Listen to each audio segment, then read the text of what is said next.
this is where you did live painting in here, right? Yes.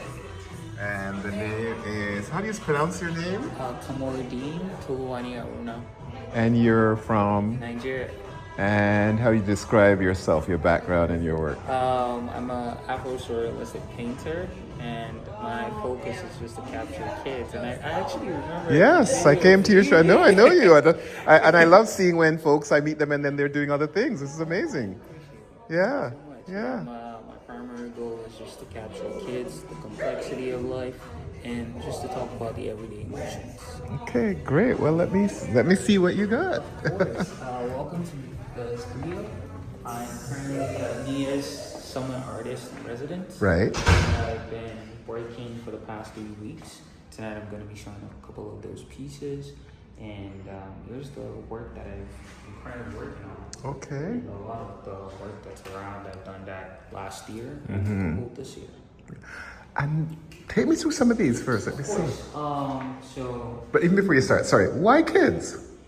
it was I would say it was something I discovered along the way. Also becoming an uncle, I gravitated towards my nephew, and he asked me a very deep question last year, and my work wasn't related to this at all.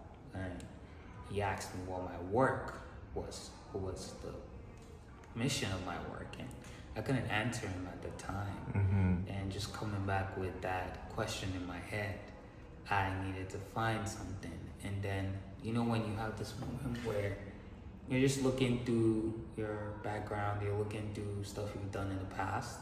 So back in 2019 specifically, I remember I was taking a lot of pictures in Lagos, Nigeria.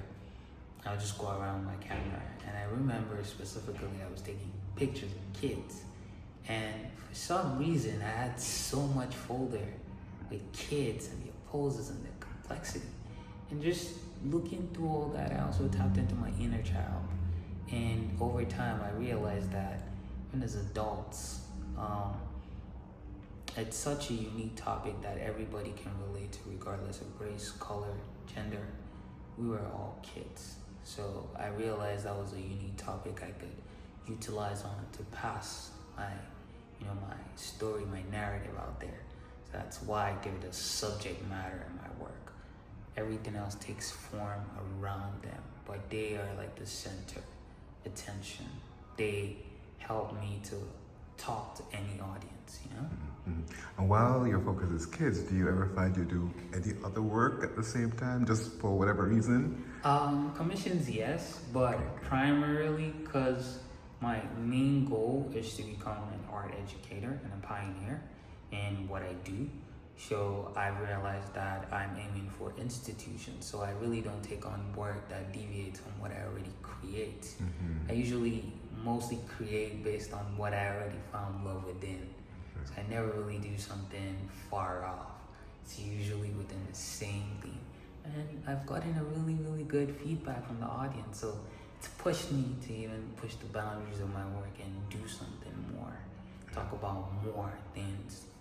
And do you imagine, as you're in it now, that maybe I might, broaden or include over time, but right now this is the focus? As I'm going to be talking out on stage about my inspirations shortly, actually, one of the things I decided to do is I broke down my inspirations into 3 parts. And the first one is my narrative, the second one is my theme, and the third is my subject matter.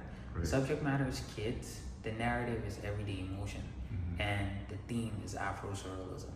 So most of the time, I would still create under one of these inspirations, but they always often align.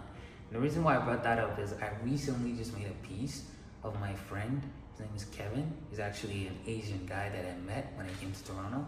And it's a picture of him sitting on the CN Tower. And that's really coming from a place where moving to a new scenery just outside of the African culture. Now I'm in a more diverse culture. There's so many people everywhere. I still see that there's that unspoken factor of people that are overlooked. So I now have taken it upon myself to shine light on people that are overlooked. Although this deviates a little bit from the African culture, it's still the everyday emotion, people being overlooked. And what I did too with the piece is I hope you can check it out. It's actually in there. Yeah. It's I took his face. I took a picture of him when in 2025, and I asked him to send me like a photograph of him as a child. So we manipulated that to still work with the subject matter, you know. So Right.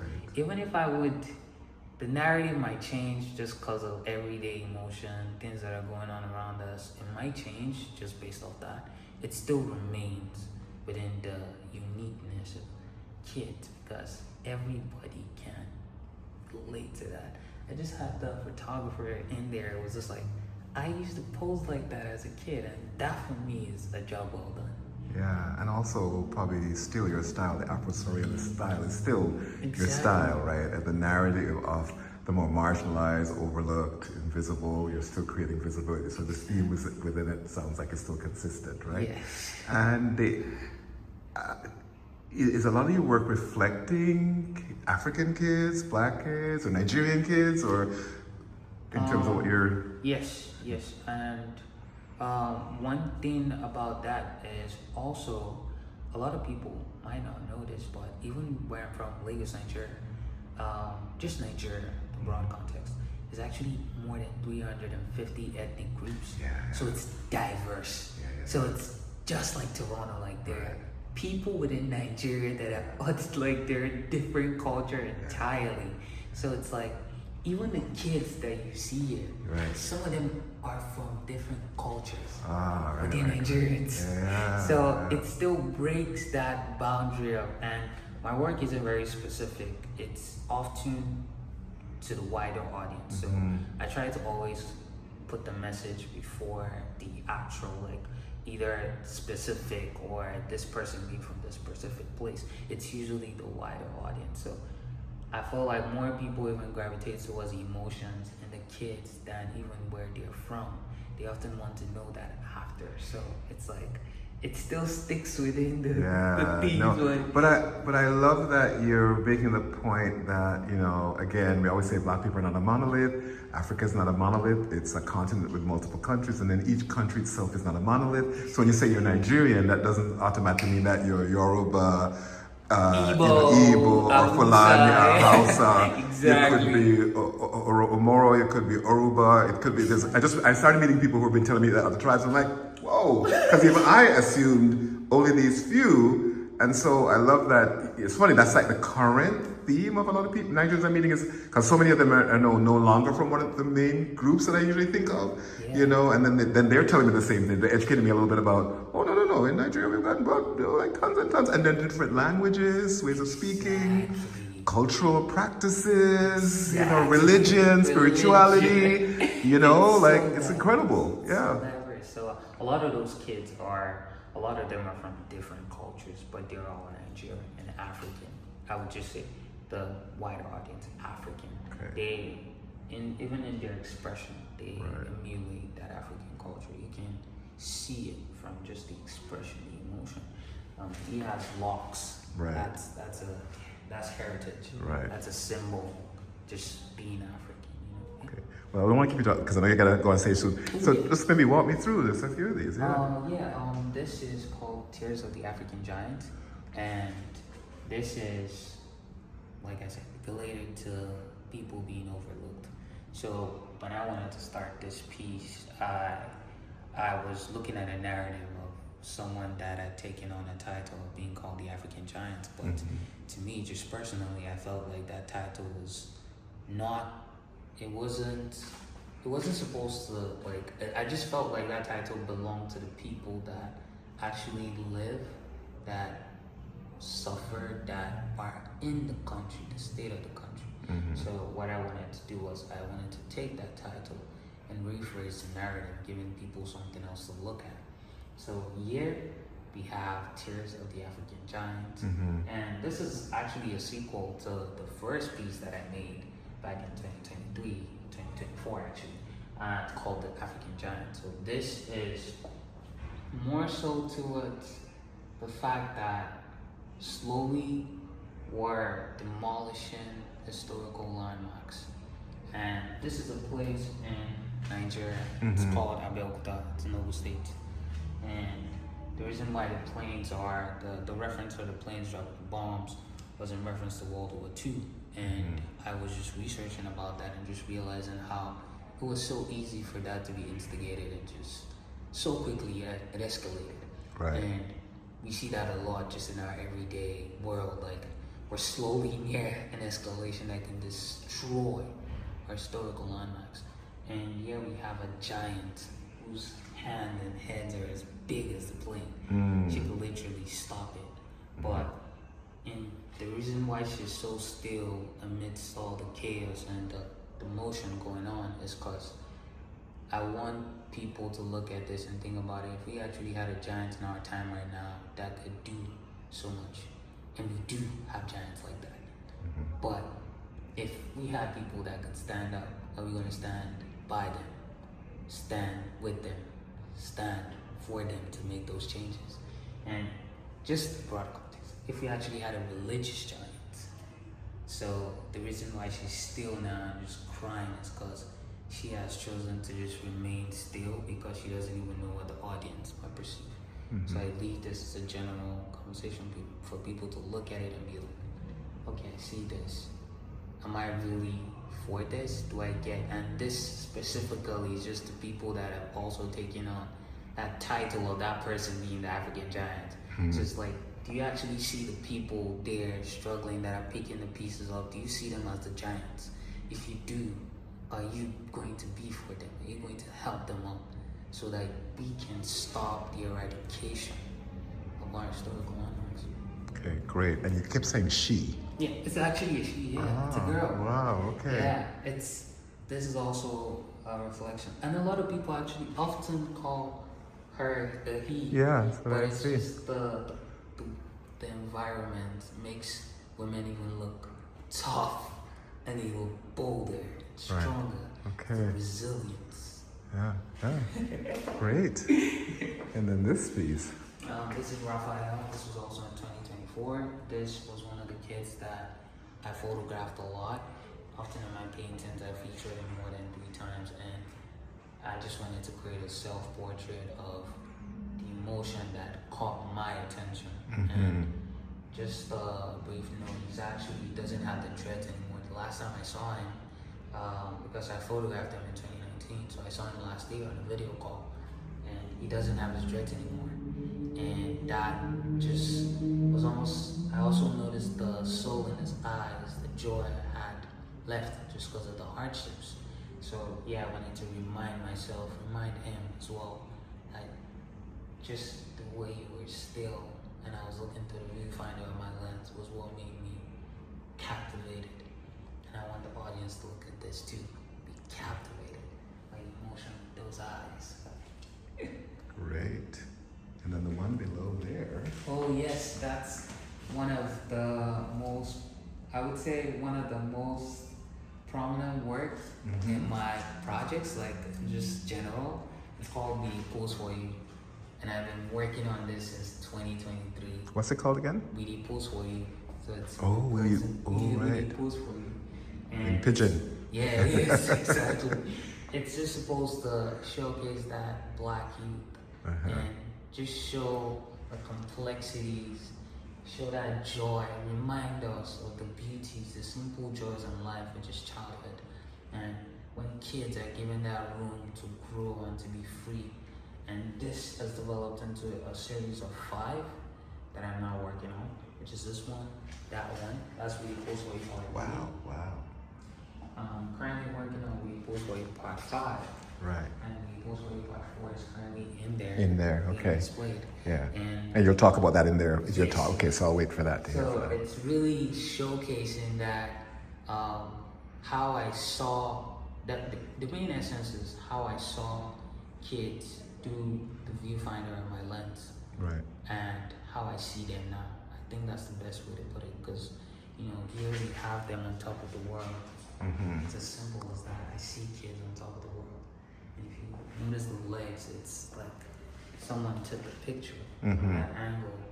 But now I want to reinterpret that like a POV for the audience too, and I like to do that a lot. It's like I give the audience a chance to immerse yourself in my work. How do you see stuff too?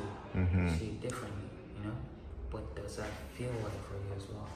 Right. that's been out. I've noticed it's also a piece that has gotten a lot of like I've received a lot of comments about it. So it's like I feel very like I'll tell you as an artist, I feel like I've figured out a piece that really talks to people, and this is that piece. It really addresses the things I want to say so easily. It's like I have nephews, remember I mentioned that, and Right, it's right. like I see him on top of the world. Do other people also see their nephews like that? If so, do you also see kids just that aren't your nephews like that? Because that's how it's supposed to be. There's a disregard right now, I believe, for the state of childhood. It's like we're eradicating it. We want kids to become adults so quickly, and we're not giving them the room to grow. We're ushering them into a state that we were given time to enjoy some of that. So I want to readdress that. I want people to focus on the beauties of childhood and see that as well. Find your inner child and reinstate that, because that's what brought me into this. That's what ignited my passion. My nephew just asked me a simple question and made me rethink my whole direction. I was like, yeah, I want to talk about this. Yeah, I'm a nephew's uncle too. I have a lot of nephews, a lot of nephews. So, and because it's it's the same, this is along the same theme. So this that you're working on is, and you said this is number 5, right? Yeah, this is the Post Work Part 5. Okay. This is in relation to the historical landmark, and this is a very popular place in Lagos actually. It's called the National Theatre, and the reason I chosen to put the kids in front of that is I want people now to rethink what we consider important. So can you go a bit closer? Yeah, no worries. I want people to rethink what we consider important. Oftentimes, we prioritize on things that shouldn't be too much of a priority. The state of how people are doing should be more important than a building infrastructure. So you have chosen to put those kids in front of the historical landmark, which is the National Theatre in Lagos. But as well, I'm highlighting something here from a narrative I discovered not too long ago about an oil spill that happened with a corporation in Nigeria that led to the waste of food, infrastructure damage. Everything just went down by that, but it was such an undercover case that most people don't even know it occurred in 2019 and 2021. So yeah, I'm trying to reflect something that has happened, something that is happening, giving people the opportunity again to rethink what we need to consider important. Because another key factor of why kids are important is we need them. Evolution needs them to thrive, because they are the next pieces of the puzzle. We're not going to be here for so long. We value our time here, but we're not actually going to be here for too long. They have to pick up the pieces. So we have to give them something to look back on. So I've also taken that as a responsibility upon myself to address certain things that maybe even when the kids that come up after this look at the work that I created, it reignites their inner child as well, and helps them to focus on what's important rather than, obsess on certain things that don't even really matter. Right. Wonderful. And then these pieces in the back here. Yes. That one was a simple depiction of, it's called Ayomide. So that's Ayo and that's Mide. Together, Ayomide. Right. And Ayomide is Yoruba for, Ayomide is a Yoruba word. Yeah. But in English, the translation is actually, my joy has arrived. So Ayo is joy. Right. Mide has arrived, and that's why the kid is smiling. So I wanted to really capture that joy as a right feeling. This was more of a self-exploratory work where I just wanted to express how I really felt. Just something off the side of what I really, like I said, everyday emotions. If I'm feeling happy, create something that reflects that. If I'm really okay, I don't like what's going on with gentrification, like we have on the side. It's like, we Oh, and then this is the gentrification occurring. It's like gentrification and just how, again, focusing on things that are not as important as what should be important. Like, Right. we have kids in front of a chaotic infrastructure that we are the ones that are also, like, we're a part of, we're allowing this to happen. And this is titled, in the end, we all have each other. And as you can see, it's very, very, I'd say it's very self-explanatory. It's like, amidst all the chaos, you still have each other, you know? And I also wanted to highlight that sometimes the boy or child is often the one considered to be the one to step in when, like, chaos occurs, but sometimes actually really the girl child that takes on that confidence. Like we see in Tears of the African Giant. Right. It's actually the girl child that takes it on. Brilliant, brilliant. And then lastly, this one. Wow. Echoes of the Black Presidents. This was a tribute and a celebration of Black History Month. Yeah. And this, I wanted to pay respects to Bob Marley and Fela Anikulapo Kuti. He's also a Nigerian musician. Yes. The two giants.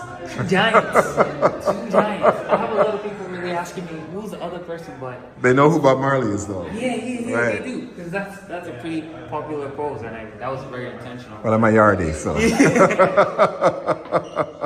Exactly.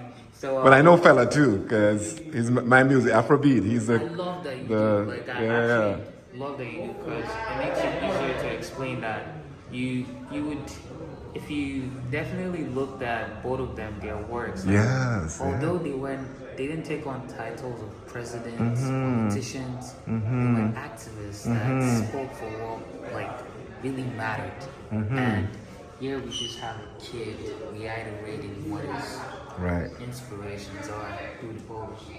He's setting himself there in what he feels are his inspirations. And Right. this just helps us to look back on things that, you know, we often like to label things a lot, but sometimes it's often the things that weren't like really, because if we had to do a research on presidents, we have resources.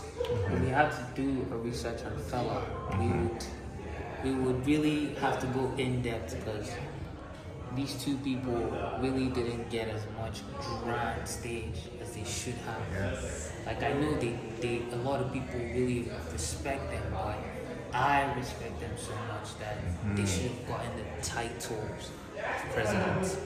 And this just echoes that through the next generation too. It's like remembering where your inspirations come from, where you want to go to, and also African culture in general. Just yeah. And I love the weaving of fella on the continent, our ancestors directly, and then Bob, who is diaspora, and both of them have a woven, telling the same story of the politics of Black existence, identity, resistance, all of those things, right? That they're so woven together. And fella, the long form songs that are just so beautiful, and Bob is a little bit more. But really, if you watch them both on stage and listen to the rhythm, it's a similar kind of storytelling. Very similar. And with the backup singers and the wives and the women and messy as it can be, but it's all part of the same journey, right? Yeah. So I appreciate you talking to. This is so beautiful and powerful.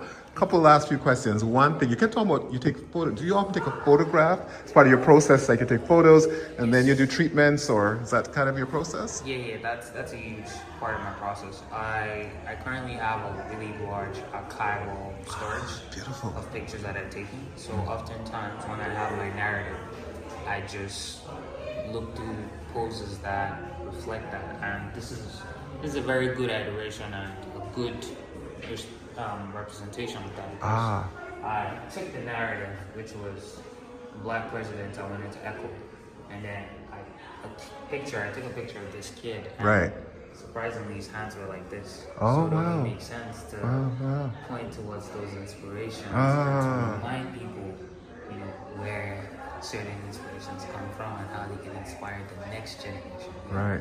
So oftentimes I play around with those. I play around with the juxtaposition Right. of putting stuff there to just make the composition become a final piece. They're all photographs that I take. Wow. And you know, there's an artist, I just saw her speak a couple days ago, Liz Johnson Arter, and she has a thing at TPW Gallery on St. Helens Avenue, and she has a room, it's called the Black Balloon Archive. And she basically just has tons of photographs in all these catalogs that she's taken. And it makes me think that if you have lots of photographs, you probably have a similar archive at some point that could be part of a project that you could display. Of course. Right? I've had people tell me to display the photographs next to the art pieces. Yeah. I know that's definitely a project I'm thinking about because I would want people to see, like I'll tell you the main purpose of my work is to really allow the audience to reflect. My work is more of that than just being a beauty piece that can be placed somewhere to beautify space. My work really focuses on connecting with the inner child, really making people feel something. That's a main focus of my work. That's why I would love people to also see the photographs that inspire the pieces. Actually take some time to connect with those photographs. That's how I found myself here. It's all those things together that really made these ideas come to life. Beautiful. My last question is two-part. One is, what's the least favorite thing about being an artist and creating like you do? Most challenging? I would say is the most challenging thing about being an artist is really the struggles of an artist, which is putting work out there. I'm thankful for spaces like Near Center that continue to promote that, but for being realistic, there isn't that many that do the job. So I think that's my least favorite thing, is having to really even come down to being commercialized and reducing the work just so it can be accepted. I really wish we can continue to create more original forms of work, allow it to be taken in by people, allow people to really enjoy art. And I would say this also reflects upon a conversation I had with someone where they told me people aren't really collecting art anymore. It made me feel really sad because we're shifting into a generation that focuses on things that are not as relevant as what they should be. So I think that's one of my least favorite things, is just having to really, it even sometimes kills the creative aspect of it. It's it brings the energy down to know that you have to really work to a certain level to get the work accepted. It's it's a downer, but I'm thankful I get to push through it every day. And what do you love most about being an artist? Just being able to take some time to allow people to come into the process of it all and ask questions. That's the main goal of art to me. It's ask questions, ask why, and also reflect. What did you see that made you connect to it? That's one of my favorite things. That's one of the things I enjoy the most. Conversations that spark from a piece. Yeah. And what's next for you? What's after this? What's next? After this, I want to work bigger.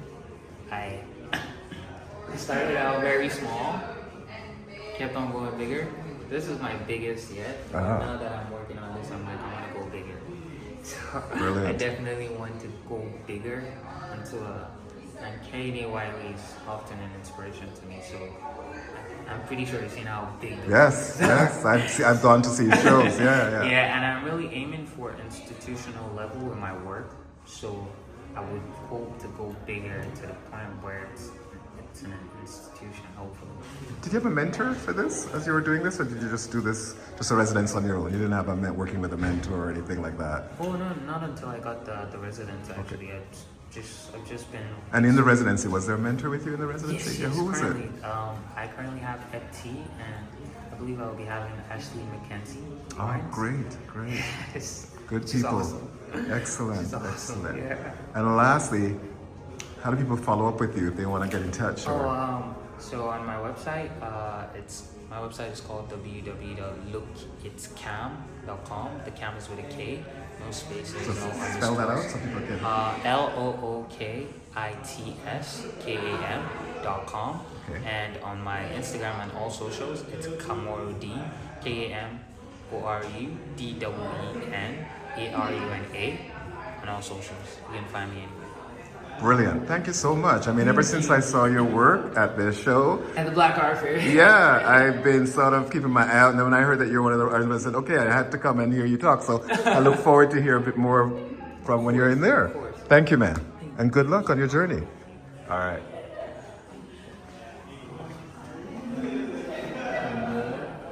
I love this piece.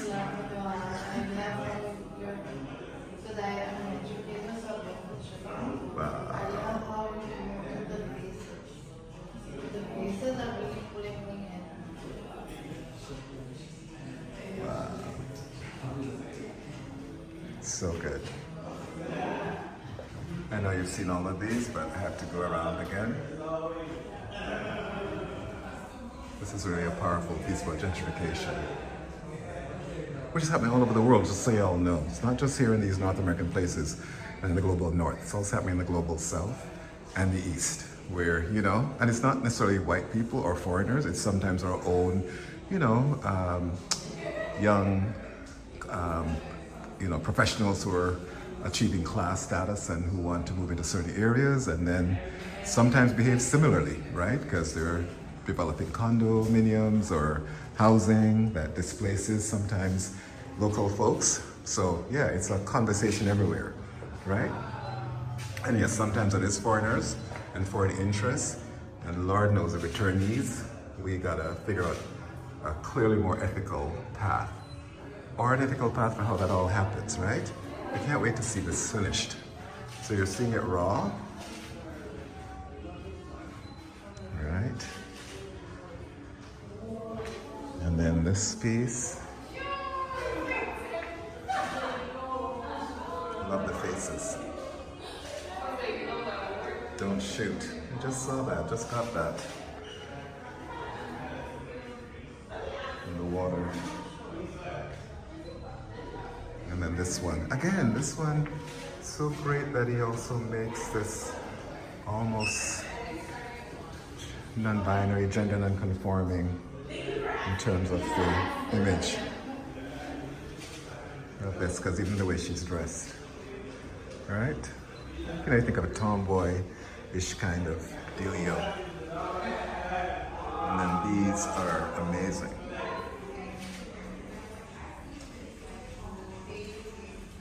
Look at that.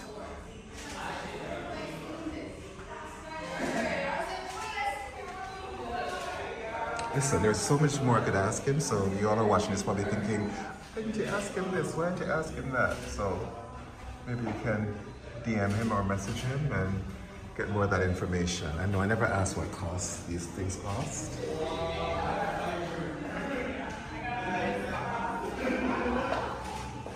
Sorry, I'm just taking photos of these. That's why you see me coming back here now.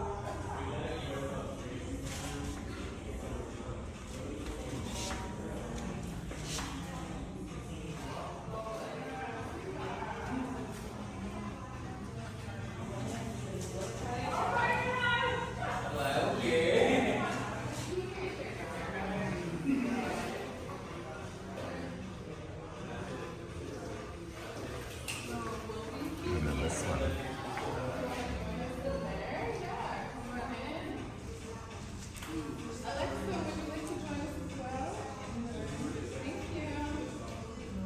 We'll be beginning to We're getting started? Yeah. Okay, great, thank you. And this is Nia Art Center, where art lives. Black art, black space, black culture, where art makes culture, where black art lives.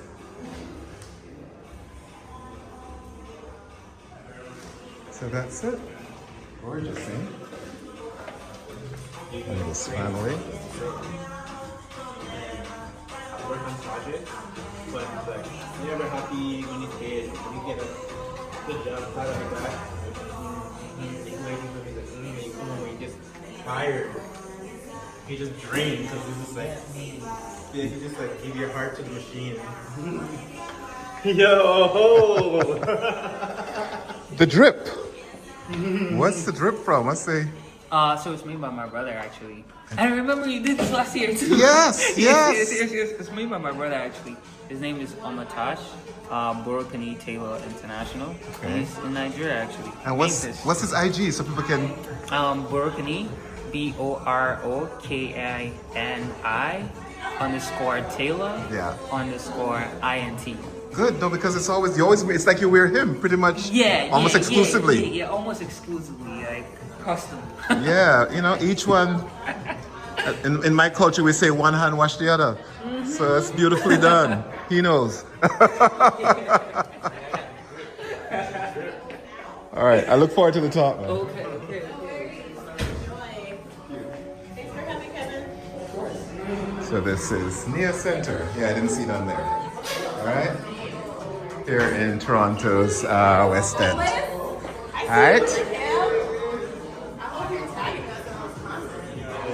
Say what? I hope you tag us in all Of course I will.